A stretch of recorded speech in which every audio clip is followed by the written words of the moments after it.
Alright guys, Raw Rossler here, and today I'm back again, and it's not very often that I do like 2 videos in a week on my channel, but I had to do a video today because today I will be reviewing Game of Thrones Series 8 Episode 3. Now I have never reviewed Game of Thrones on my channel before, but if you've watched any of my Pop Vinyl Pickups videos, you'll know that I like Game of Thrones. I obviously showed Peter Baelish, I showed my Daenerys, which was one of the very first ones I got. I believe it was my first Pop Vinyl Pickups video. And I have more pop vinyl from Game of Thrones. I have the special edition, The Mountain they released, where he's in all the suit of armour. I have Oberyn Martell, and I believe I have Jaime Lannister as well, which I actually showed as well, I believe. I got for my birthday, back when I did the big birthday pickups video, back in 2017, I believe. But no, today I'm going to be reviewing Game of Thrones Series 8, Episode 3, The Long Night, because this episode was like the culmination of the White Walker saga, the White Walker thing that had basically gone on since the beginning of Game of Thrones, since the very first episode. This was the conclusion to that.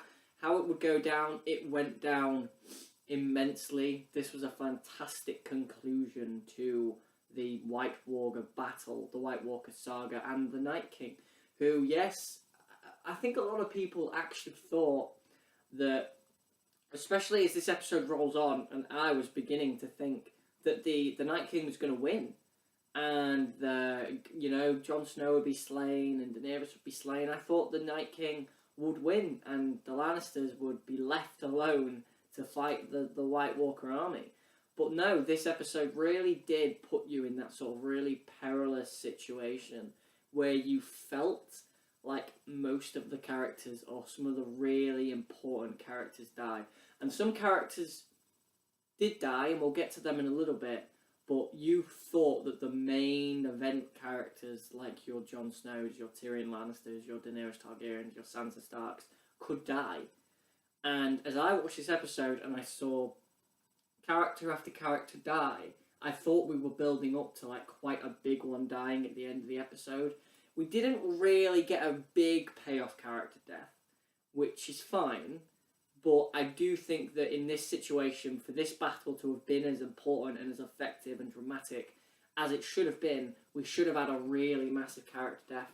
Now, they teased it quite a lot, and the episode really did focus in on specific characters in the battle. There was Samwell Tarly, who was crying, but he kept fighting. There was Jaime Lannister and Brienne of Tarth, who kept protecting each other, and they kept getting overrun, and you thought actually that they could both die at one point, but they didn't. You had Tormund Giantbane, who survived, and he was like right in the thick of things, as was Grey Worm, who also survived. You had people down in the crypt. You had Missandei, you had Tyrion Lannister and Sansa Stark all down in the crypt. None of them died. And they pulled a fast one with the crypt, which I found really cool. They actually... So I should probably, before I talk about that, I think I'll do what I did with my Endgame review and kind of go through it chronologically of what happens. So the beginning of the episode is literally the beginning of the battle.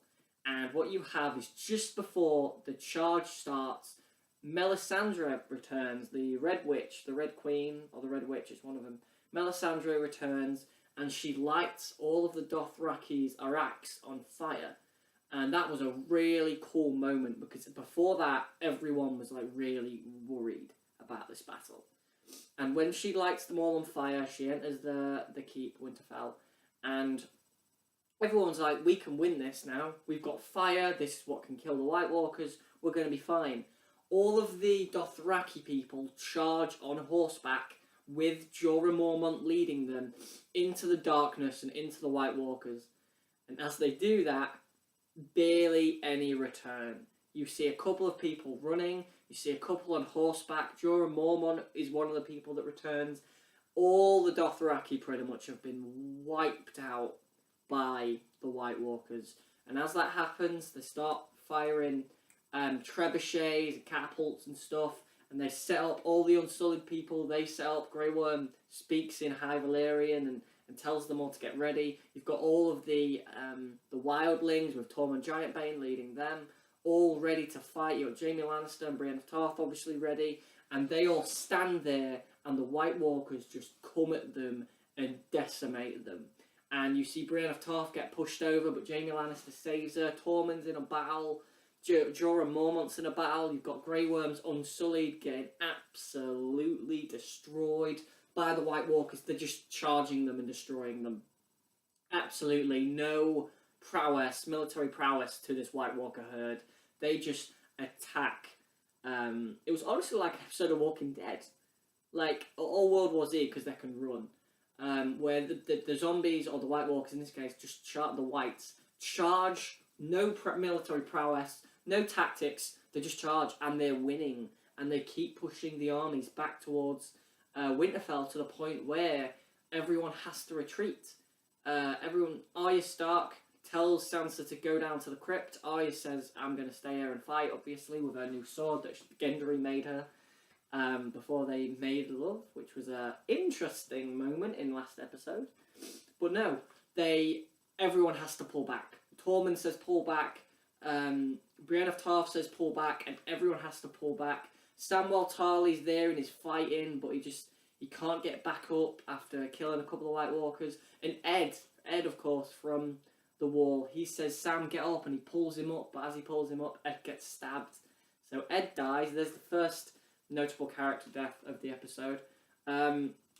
Then we get back into the keep, and we're all in the keep, and we're trying to hold the gate.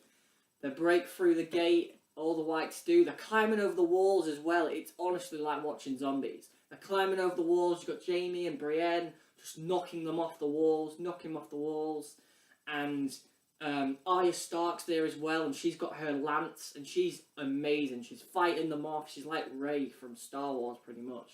And she's fighting them all off with her lance, her kind of spear thing. And she breaks it in two, and she's using it like dual lightsabers. It's great. But she eventually loses it, and so she has to hide inside Castle Winterfell and down the halls. And those moments where she's like in the library and she's got to survive them with nothing but a tiny knife were some of the most tense moments of the episode. Just because they were where I was like, shit, Arya can die. And Arya's, like I said, one of the main characters of the show. Her story arc has been all the way there from episode 1. When she started learning to sword fight in King's Landing. So Arya's there, she's surviving all these Whites, she's using books as distractions, she kills a couple, they keep following her though, and at one point when she's outside and she's on the wall fighting off all the Whites, she loses her spear, and Sandor Clegane is terrified, that the Hound is terrified of the Whites, and that to me was the real moment in the episode where I was like, holy shit, these things are scary if they're pushing the Hound to the point where he thinks we can't win. And Beric's over there and he looks at him and he says, we need you, Clegane, we need you. And Clegane's like, we can't win, like, why are we trying? And then Beric says, tell her that, and Arya Stark's like trying to fend them all off, and Clegane's like, I need to go save her. So Clegane and Sir Beric are inside the castle trying to save Arya, and they're running away from a load of Whites. And Beric essentially gets stabbed in the leg, and then he gets stabbed several other times. Beric sacrifices himself so that the Hound and so that Arya can escape. Beric is the second notable character death. Sir Beric's one of those characters where obviously he was brought back to life by Melisandre all those seasons ago, and it always to me felt like he was going to die at some point. He wasn't like a complete red shirt, kind of like Ed. I thought Ed was a complete red shirt. They brought him back. He was one of those surviving people from the wall, and I just thought, yeah, he's going to die. They're not going to kill Sam, they're not going to kill Jon, so they've got to kill Ed off. But Beric I always thought would die. I didn't know he'd die here, but he had a noble and honourable death to go down. He gets stabbed so many times, and he gets into the room with Clegane and Hound, and he just dies. He just says, Melisandre's there as well. She says the Lord of Light brought him back for some reason. He's obviously fulfilled his purpose, and then Beric dies. Inside the courtyard, though, we've got Lyanna Mormont, who's Lady Mormont, and she's in her armour, and as, the Whites are coming over the walls, they break through the door, and there's a massive giant that was obviously a wildling giant that's been turned into a white giant, and it destroys all of Lady Mormont's men. It destroys Lady Mormont. She finally has one last act. She runs at it with an axe, or a sword, sorry, a dagger, and it picks her up. It crushes her chest, but just before she dies, she stabs it in the eye. She kills the giant, but I think it's pretty much confirmed that she's dead as well. She wasn't seen for the rest of the episode, so I'm pretty sure she's dead as well. So that's another character death there.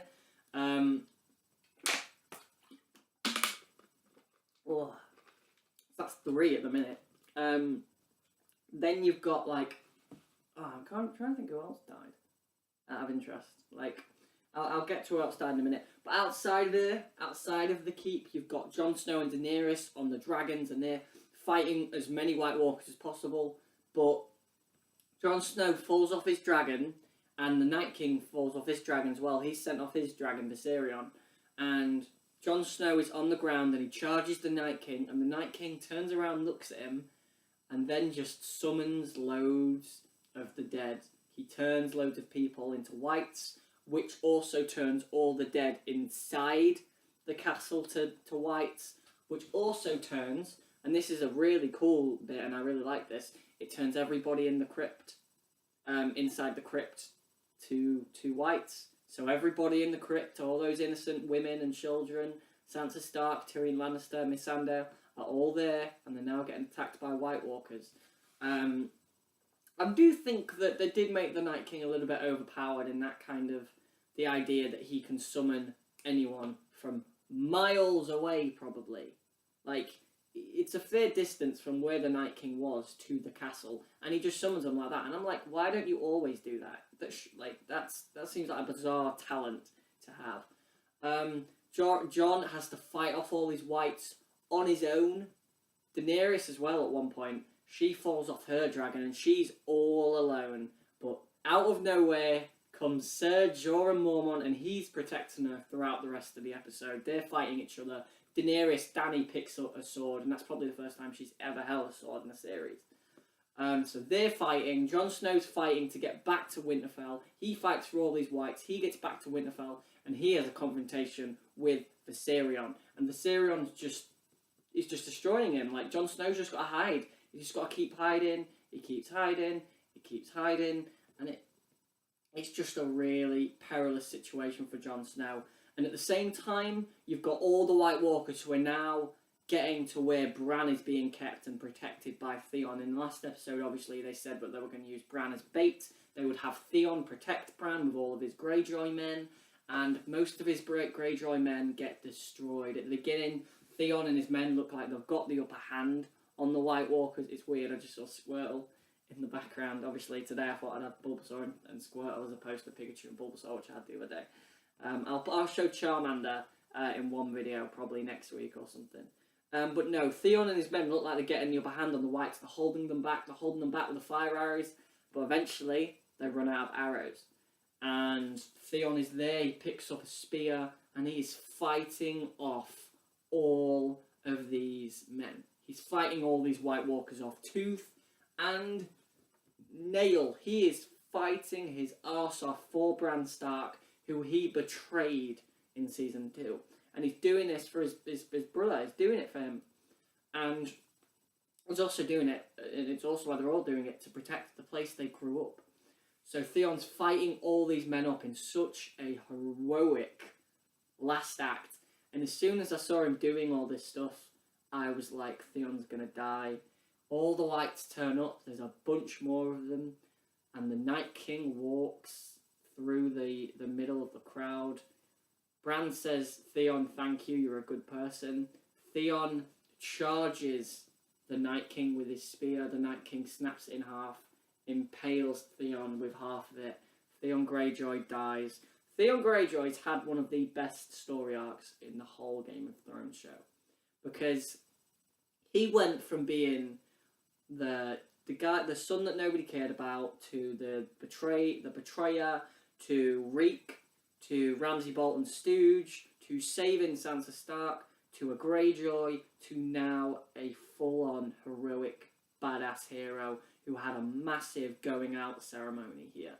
He looked awesome, and I think they really did a really good job of Theon's last moments feeling important. So the Night King now at that point has full range to just walk up to Bran Stark. At the same time that's going on, you've got Jorah Mormont and Daenerys are still fighting together.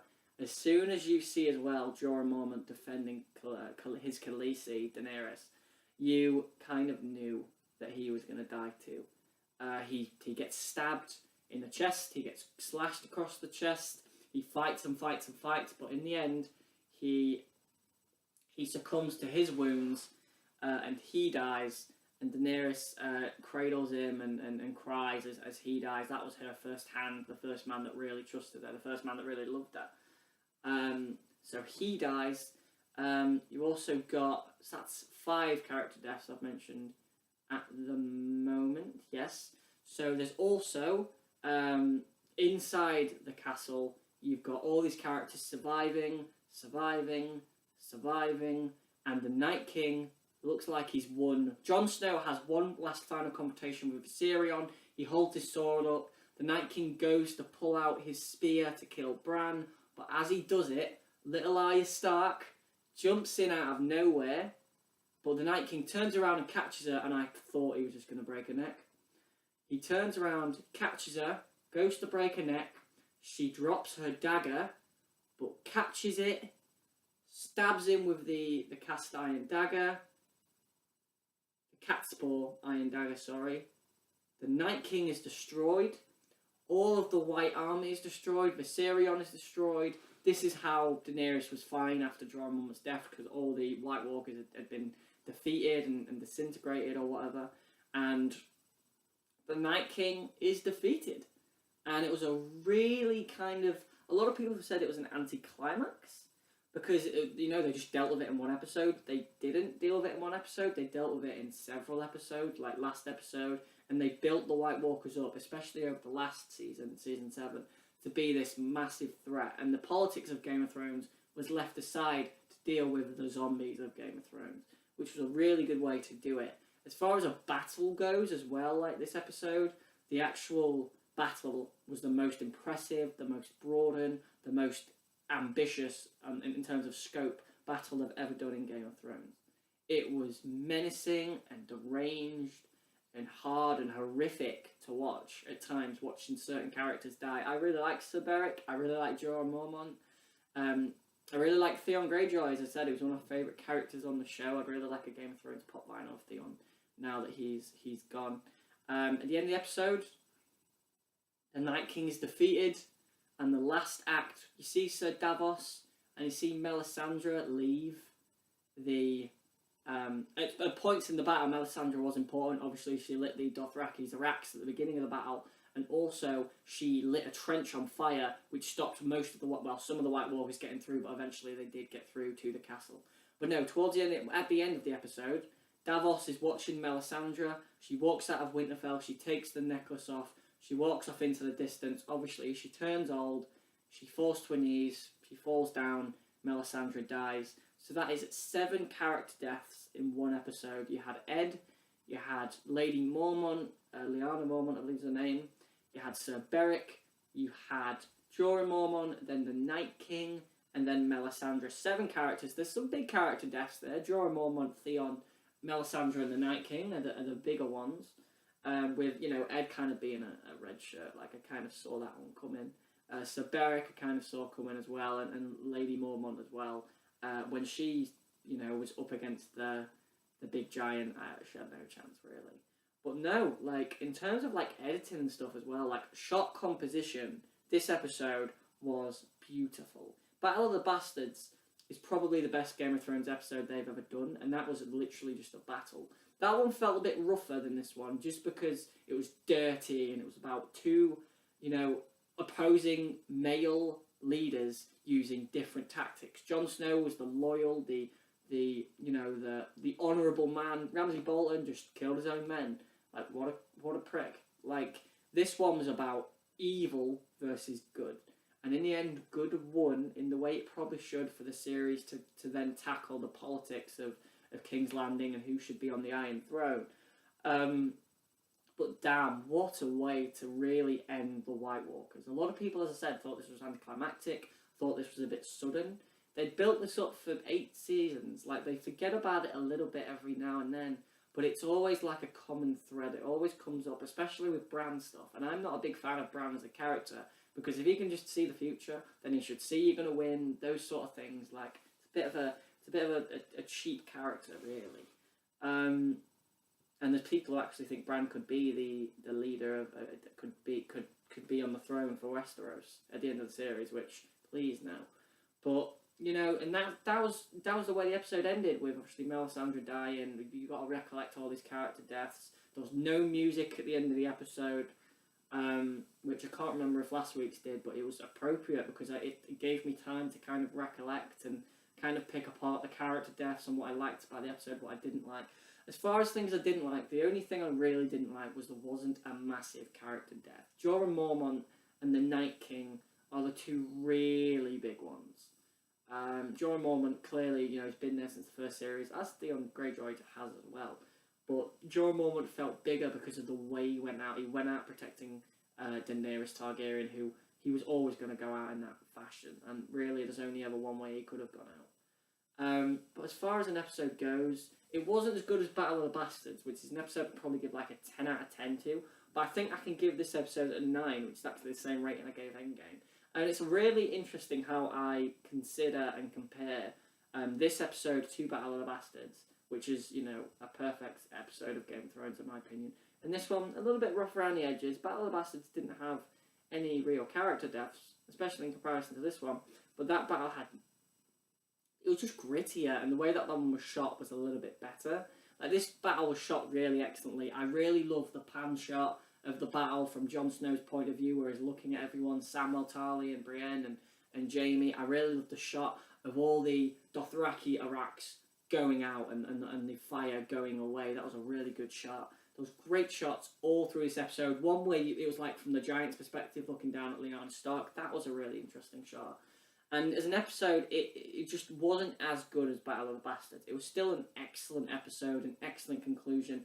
By far the best episode of Game of Thrones Season 8 so far. And it was a fantastic way to end the Night King. Arya Stark was never the one I saw killing the Night King, but I think it's a really nice subversion of your expectations. You always thought it was going to be Jon Snow.